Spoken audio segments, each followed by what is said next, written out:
Hi Paul, Phil Beever here from the Wilderness Club. Just want to show a recap on what we did today. So first things first, I'd like to get you a little bit closer, get a little bit more upright. If we look at your club head here on the floor, we can see the toe of the club's quite considerably off the floor. So that's making the sweet spot a little bit smaller. So if we get you a little bit closer, so if you move this way towards the ball, get the handle up a little bit higher as well. And if you look at Rose, it just looks a little bit more upright. From there, if we look at what we needed to work on today, that you're starting to rotate better, which I'm very happy with. If we draw a line on your bottom here, as you start to take the club away, you can see your weight, or you can see it here, you're moving off that line. And now that tells us at the top of your swing, all of your weight is in your toes.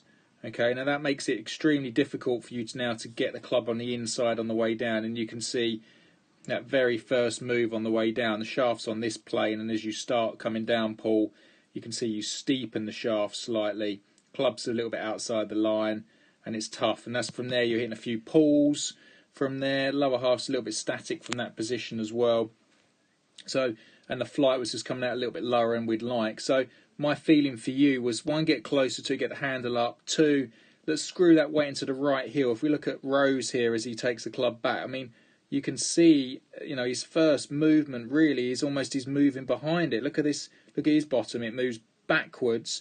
And that's because all the pressure and power is into this right heel down here. So he's fully loaded up behind it. Now he can stay behind it and get into the back of the ball in a nice position where yourself, because you're falling forward, you're two on top of it. So work on screwing the weight into that right heel. And then from there, we want to get it straight away back into the left heel.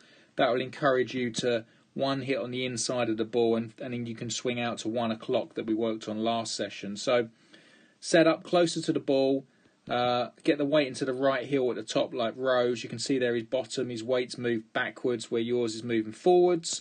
And then from there, get the weight into the left heel, hit out to 1 o'clock, and we should see some nice high little bullet draws. Thank you very much.